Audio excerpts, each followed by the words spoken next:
and good evening. I'm Melisa Idris. Welcome to Consider This. This is the show where we want you to consider and then reconsider what you know of the news of the day. For the past couple of years, Malaysians have struggled with a shortage of local white rice. This is despite the government's ongoing interventions, its promises to crack down on rice mixing, and its plans to distribute some 24 million bags of rice at 26 ringgit each. But are these all just short-term fixes for a broken supply system? Well, joining me on the show to discuss this further is Datuk Dr. Ameer Ali Mydin, who is the Managing Director of the hypermarket and emporium chain Mydin. He's also the President of the Bumi Putra Retailers Organisation. And Syed Zikiri Shahabudin, who is the Head of the Malay Consultative Council's Food Security Cluster. Gentlemen, welcome to the show. Thank you so much for being here with me. Thank you. Dr. Ameer, may I begin with you? I want to find out your perspective as a retailer. How would you describe the scale of the rice shortage? How is it affecting consumers at the retail level? Okay. Consumers had actually forgotten about the local SSD 5% rice. Okay. All right? Got it. Because it was not available. Okay, it has not been available for more than a year. Although the government keeps saying, oh, there's X number of packets going out or whatever, we were getting about 50 packs a week, 100 packs a week, where we need about 300 to 500 packs a week to sell. All right. So I think until few days ago, people have forgotten about the local rice anyway, and everybody was buying the so-called imported rice, which is priced at about 34 ringgit compared to the local rice at 26 ringgit. So that is the scenario. But now rewinding again, within this week, government has announced, of course, you know that there's a subsidy of $150 million for the SST local rice. And lo and behold, there is rice available everywhere. Right? So from this week onwards, we are getting the rice, the local SSC rice. So where has all this rice been? How did it emerge? Hasn't been, isn't it what we say, hoarding to the brim? Obviously. But there's a reason for this, and I can explain, if you want me to explain why it's happening. Okay. The last time you were on the show, you laid out for us very clearly how the price structure works, and I want to come back to that a little bit, but Zikiri, I want to get your thoughts on that. Do you think consumers had forgotten there was a rice shortage, having changed their behavior to then buy imported rice? And if I may ask you also about, there was the study that Mydin did and found 50% of the tested imported rice samples were mixed with local rice. So all of this, what does it tell you about the weaknesses in Malaysia's rice management system? Okay. To answer your first question, yes, tadi. campur je both of them. Yeah. No, Malaysians have already adapted. They have adapted to the price. A plate of rice, old price, new price, 26 cents per plate. Now it's 35, 36, 37 cents. To a consumer, that's not much of a difference. Meat, fish, poultry prices have gone up much more. You know, that's more important because that's protein, this is carbohydrate. So 36 ringgit per bag, 37 per bag, it's not, they've already adapted to it. It's not a big issue. Cuma, you know, if you want to go back to 26, this is just a stopgap measure.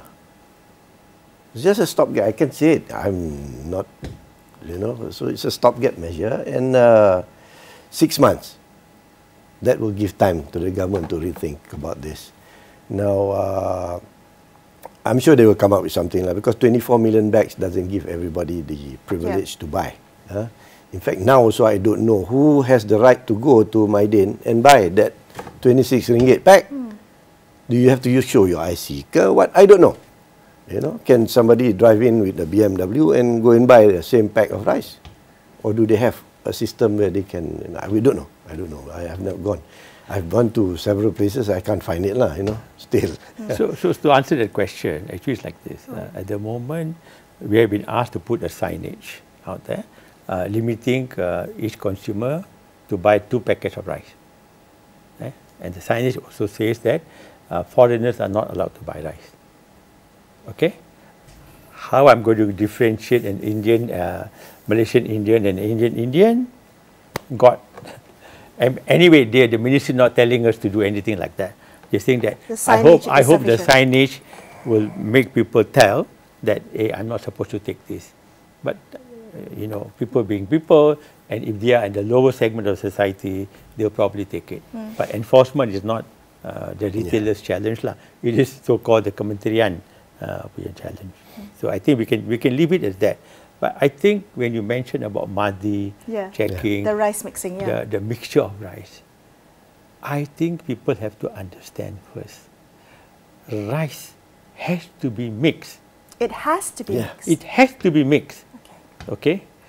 You cannot buy rice because first rice is a control item. That means you cannot buy from anywhere.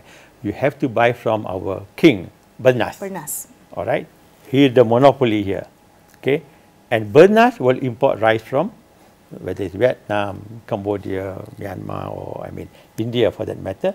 And I'm sure as a business person entity, they will try to source the cheapest rice. I'm told the quality of rice that Bernas has at the moment, you wouldn't eat it. Okay? And I've spoken to millers. I said, you know, come on, Bernas is selling you at 25 ringgit imported rice. It's imported, right? Why can't you just give it to us at 26, 27? He says, you sure you want that rice? You see, even the government said that, even Bernas announced, the Nasi Kandar people, whoever can go directly to them and pick up the rice at 25 ringgit. Right? The imported rice. But why are people still buying from Mydin at 34 ringgit? Because that quality of rice, imported rice, you see, rice comes from different countries. So and the grades are different. And you know, sometimes they are so small. Malaysian consumer require certain level. We're used to a certain level. We got certain standards. Maybe not that high standards as the Japanese, but with certain standards. So even for that matter in Malaysia, you need to mix rice. Okay, and our local rice is of reasonable quality, right? So normally what people do is they mix rice, then they sell. And how much you mix and what else you mix with aged rice, you know, fresh rice, and then they sell it. That's why they got brands and different quality. Why do you prefer A and he prefers B? Because the kind of mixture that goes in that particular rice. You have to mix rice. Okay? So now these rules of not mixing rice, I hope somebody has spoken to the millers to understand the market first. Number one. Okay? My humble suggestion, before we go to the calculation, humble suggestion is that why do we make life simple for everybody? Don't need to talk about import rice, local rice. Okay? Just say beras putih, white rice, 5%. Subsidy. The government gives the subsidy. This is the subsidies, right? Putlah 26 ringgit. Okay? Beras putih doesn't have subsidy. Sell however you want to sell. Okay? So which we are doing now. But we say imported rice, local rice. Label. You see, by putting the label imported rice, KPDN comes in, obviously, because rule of the packaging, right? Yeah. You say imported, but hey, you got local inside. I got proof from Mydin. You have mixed it. I fine you $100,000. Is that fair? When the miller or the whoever is doing this is doing for the better of the consumer. Do we understand that fact first? Are you telling me that Malaysian local rice, local white rice, is of better quality than imported rice? Yes. So the mixing is to increase the quality of the imported rice to be sold at a higher price. Correct. Melisa. Yes, Zikiri. More than 8 years ago, Datuk Mydin may agree with me, may not agree. If you go to a shelf in any hypermarket, you will find that the shelf, 70% is occupied with beras putih import. 30% beras putih tempatan. Why is that? Because they have been doing this all this while. They take the beras putih import and pack it as beras putih tempatan. The beras putih tempatan is packed as beras putih import because our quality of rice is much better than the imported rice. So, we have been duped all this while. When they say beras putih import is actually beras putih tempatan. That's why you go to the shelf, 70% is occupied by beras putih import. Very good quality Malaysian rice. I think the narrative, the prevailing narrative around rice mixing, and I understand rice mixing didn't start just yesterday, right? It has been ongoing for many years. The mixing I have to correct you there. Okay. June 16, 2023. Kawal Selia, Ketua Pengarah Kawal Selia Padi. At that time, issued an arahan letter. It says, harga lantai padi that the rice millers can buy. And then it states also, from the rice millers to the wholesalers, there's a certain price, 2250 per ton. From the wholesalers, it's 2450 going out. Okay? So that alone, that's why they're selling at 260 retail price. But as you know, the prices at that time, imported price was so high, and our prices here was about 1,008 at that time, padi prices. There's no way the rice millers and the wholesalers can make money. They will go out of business. Right. So that's when they started to mix it up which so is why that I they can sell it. To ask you. Even then, it doesn't go out as beras putih tempatan. It goes out as beras putih import, because if they sell it beras putih tempatan at more than 26 ringgit, they already. So what I wanted to ask essentially was, the prevailing narrative around this has been deliberate profit seeking on the part of the millers, I would say, the imported rice. On the imported rice, but is it not the case? Is it just a necessary workaround due to to systemic policy I wouldn't say there's no profiteering. Okay. I wouldn't say that because business people are businessmen. They're definitely profiteering. Okay. But I mean, what can they do if nobody wants to understand them? I think they are trying to explain that this is the scenario, this is what I want to do. But when government bang table and said, nope, you must do at this price, then they say, you force me to do something. When I can't do it, I got to cheat. Or I hoard, or I just don't do the business. See? So to bring back to numbers, right? Government has increased from 1,200 to 1,500. Okay. So 1,500. So actually, even though it's 1,500, these people are still buying at 1,800, okay, because brokerage free, whatever. I mentioned the last time, commission. So the actual cost is 1,008. The millers get it 1,008, and when they clean it up, the hearts and everything, government has controlled the price that they will sell to the wholesalers at 27.75. Okay. Remember, it's 27.75 bulk. Now these people will package it, repackage it, okay, and that packaging cost, transport cost to send to us, and to even small traders everywhere, right, is about 4 ringgit. Okay. Let's take a 4 ringgit number. So now it's already 31.75. Okay. To make it easy, it's 32 ringgit. Okay, but they are selling us at 26. There's a 6 ringgit differential between their cost and what they're selling to us. 6 ringgit. So this 6 ringgit is what probably the government is paying them, the 150 million ringgit subsidy. Exactly. You work out 150 million subsidy, 6 ringgit, you get 24 million bags. Yeah. That's what they announced. Exactly. That's where exactly the 24 million comes. Exactly. Okay? So there's a 6 million subsidy. So because you give the subsidy, of course people say, fine, I make 50 cents, 25 cents, I make something out of it. I'm sure they make plus minus somewhere. Everybody say, I don't make, but everybody makes somebody somewhere. We all are business people. So they probably make 50 cents, $1 a bag. And we seriously don't make money, like I said, but we make 50 cents. Our cost is 25.50 and we sell at 26. Right. But carrying the bag up from the lorry and putting it out there at the cashier, that costs us 50 cents anyway. But it's okay, it's rice. It's rice. So subsidy is given, so now we have got it done. But are we going to keep doing this? Yeah. Why don't and subsidies are only for 6 months, right? Right, it's 6 months. Yeah. So in another 4 months, people start hoarding because they know that unless the government is very good at this. This is 6 months, right? On the 7th month, they will announce, we will give you another subsidy, 150 million. So everybody, there will be a shortage again. You see, if they want to do something, I hope, if they say 6 months, after the 4th month, they say, it's working well, very happy, the country is happy, the riots are happy, we extend the subsidy. Okay. Another 150 million bucks. Fine. I mean, $150 million for the government is seriously not much money. Okay? But it still doesn't fulfill everybody's needs, okay? Because local rice production is not 100%. It's only 50% of our requirement.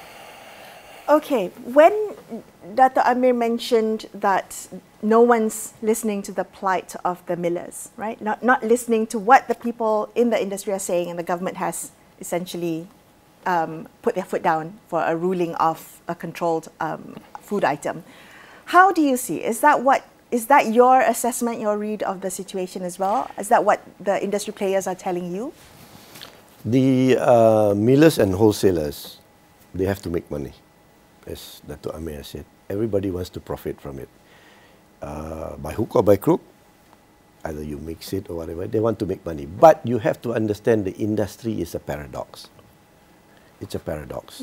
You want to give the farmers as high a price as possible, but you want to give the consumers a low price as possible. So you have to subsidize both ways. Okay? Now, the general consensus says, why don't you just float? Why don't you just float the prices? You know, you can subsidize the farmers to a certain extent, but you have to. Or you can subsidize the consumers. Yes. Targeted subsidies. Yes, can. But you end up the same way lah. Macam Datuk kata tadi is RM6 the differential. So you still have to pay. You know, it is easier as most countries do it. I mean, America does it. Japanese are good at it. Like food right? coupons and. You know what? No, you give the subsidy to the source. To the source. You give fertilizer subsidies. You give them water. You give them seed subsidy. You only subsidize one place. Just the source.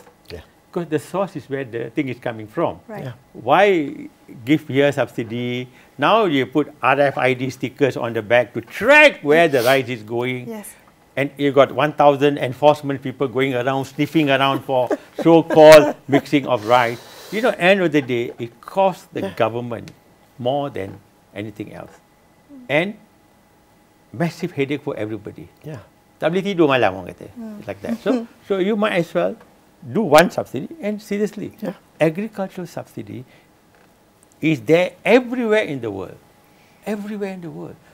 Europe subsidized, American subsidizes the agriculture. There's nothing wrong with it. Okay. Give the subsidy, get it right, and then let the market float, right? So that you get the price right. So once you get the price right, people just make the normal margins. Right. I mean, you just look at chicken, for example, right? Okay. I think you got the chicken. Yes, Yeah. last year. Yeah. Subsidy Couple lah, years this back. and all that. Finally, government said, float. Yeah. My God, the price hasn't gone up. Before the... Because the market finds an when equivalent. there was the Yes. control price, it was RM9.40, right? Until today, it hasn't gone back to 940, you know. It's only 849 today. Okay. So the fear, I think the government has this innate fear that if I release this price control, people will take advantage. But when you release price control, market takes control, right? Yeah. And I don't think the price of rice, seriously, can go up very high, because price of imported rice in India has dropped A lot. again, right? If you allow me to import Indian rice today, okay, it's $500 per ton now. Okay, and it's supposed to be going down to 400. All right, in India. Yeah. Right. So if I import that, it's pack 10 pack. If I can do it, my cost will be only 23 ringgit. But only Bernas can import. But Yes. lo and behold, I have no power to import, Okay. right? Yes. Only Bernas can import, right? So there's a godfather there who controls everything. So I can't do much. If the government says tomorrow, Mydin, you can import A, B, C, okay, we open it up, you import, the rice, my cost will be 26. And I will easily be able to sell it. Okay. So 23, my cost will be 23. your cost will be 23. And So I'll you'll sell make, at 26, you'll make a margin. And I make 3 ringgit. My God, I'm going to be Okay. rich tomorrow. So the idea, so what, if I understand correctly, the price controls of the government is creating market distortions of such magnitude that market players have to circumvent the system through mixing rice, through all these other ways. You're right, but you know what? Some parts, I can't blame the government. Okay. I got to blame the previous government. I'm very sorry to say this, because The current government hands are tied. Which previous government? We've had a few. Yeah, there's so many of them, but all of them have been signing with Bernas, you see. I see. So they've given the monopoly Okay. to Bernas, right? So the current government, seriously, hands are really tight. They can't allow So they're me, working with what the constraints they have. yeah, what cut they have, and that's the best cut they can do, right? Because they cannot allow me to import, allow him to import, because we're not allowed to do it. So this is the biggest challenge, and that agreement goes until another few more years, I think. Long way to go. Suffer. Act 522. Yes. Act 522 is the one that Control of Paddy and Rice Yes, Act. this is the most highly regulated industry in Malaysia. Should it be? Rice. It shouldn't be at all. It shouldn't be because it's like any other commodity. Yes. So, but Datuk mentioned poultry just now, broilers. We fought for that. And finally the government said, okay lah, we'll float. See what happens. Okay. Nothing happened. You floated the market, no more selling price for broilers, and you have the market, going buying it. I remember the hand wringing about the shortage of chicken. No. But now the situation has resolved itself. So you see, the government must not put price control, okay, all this control. But in case of emergency, they have the power anyway. Right. So when something really goes wrong, banjir lah, some tsunami, and we don't want big businesses want to profit here, then you go in with your hammer and say, you can't do this, you can't do this, you can't do that. That's fine. But normal circumstances like now, right? Let the market dictate the prices. Then you have availability. You ask any consumer, what do you want? Availability, nak beras ke, nak beras murah? Dia nak beras. They want rice, not cheap rice. They want rice. You want santan or you want expensive santan? It doesn't matter. I want santan. I need santan. Bernas is obligated to hold a stockpile, 290,000 metric tons. That's a lot. So that shouldn't be a problem. But I think it's about time. Go the poultry way. Just float.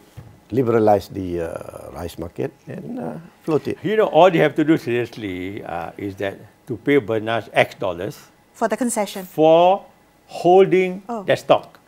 See, every country needs to have a stockpile. In It's for case security. of security reasons. Suddenly India bans export. Correct. Every country will always, like COVID, right? Every country will look at themselves first, right? Something happens, we have 6 months stockpile. Fair enough, you need X quantity, but this is the money for your warehousing, your stockpile. Somebody got to do it. Okay. So what I'm hearing is that all these the 6-month subsidies, they're making sure that there's 24 million bags of rice, the amending Act 522 to make sure that there's no more rice mixing allowed. 522 doesn't carry a provision for rice mixing. Correct. So they want going to add amend it it, in. right? They should have done it a long time ago. But you can still catch this fella through the Trade Description Act 2011. Trade Description Act says whatever is inside the content has to reflect the labeling. Okay, and if you breach that one, you'll be fine. So these but other you see, things. you start putting those things.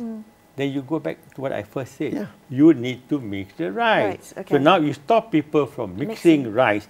Now what's going to happen? You don't solve the actual problem. You don't solve the problem. All of these, as you said, Zikiri, earlier in the beginning of our conversation, stopgap measures. Right. Are you seeing any political will to move towards liberalization of the rice market, real solutions in overhauling the rice supply chain? Government keeps talking about it, all right? I think they're taking one step at a time. We can see that. Is it too radical of a move? Okay. I would do everything one time and give everybody extra 200 ringgit, STR. There's your 200 ringgit per month because I've increased the price of petrol, I've increased the price of rice, and this is your 200 ringgit. Okay. So at least that goes to the B40s who need the extra 200. Then you don't subsidize all of us. At the moment, unfortunately, because of all these measures, you are actually subsidizing many of us, invariably. Invariably, right? So, but anyway, I think the government is aware, obviously is aware, well aware, and more obviously is aware. I mean, the PM is well aware because when I go for the NACOL meetings, and the PM does mention about it, This morning there was a NACOL meeting. Datuk Syed did talk about it. Also, the government is aware by taking it one step at a time. And I think we must also note the government has going to increase the so-called STR. At the moment, only 700,000 recipients get the so-called Sumbangan Tunai Rahmah. Yeah. I read somewhere in April, almost 4.5 million recipients of Tunai Rahmah, about 100 ringgit a month. Okay. There's a big injection of money in the economy and also to help the B40. So we must thank the government seriously for doing that. That will help the economy. But I hope that by doing that, at the same time, they remove the subsidy at the same time. Yes. So you balance it. Because if you give now and you don't remove the subsidy, 6 months later you said, I'm going to remove this. They say, mana cukup duit? Yeah, you didn't help us You before. didn't help us at all. Anything you'd like to add, Zikiri, before we wrap? No, STR is a good move. Most countries, some not all, all countries. STR gives the multiplier effect into the economy. For every 10 ringgit you give somebody, it moves around in the economy. It gets the stimulation going on in the economy. That's a good, STR is a very good. But my immediate concern is our food security, and government has to pay for that. You have to pay if you want, because it's declining. Our paddy production has gone from 67% down to now 50%. Now, if you look at the SSHP that they give, based on production incentive, it's down to 38. So we don't know which figure to take. But if you look at it, I think you take the safer one, it's 50%. Sooner or later, it's going to go down and down and down and down. And now you may have to import more and more. But so if you want the farmers to plant paddy, you have to make sure that they get minimum wage pun 1,700 kan. If they're getting 300, 400 a month, it becomes a part-time. So it's not a good livelihood for the farmers. So you have to take care of them. Thank you for giving us some insight into this industry. For those of us who only ever purchase rice at the consumer end, this has been quite enlightening. Thank you for your time, both of you. Thank you for having us. That's all we have for you on this episode of Consider This. I'm Melisa Idris, signing off for the evening. Thank you so much for watching.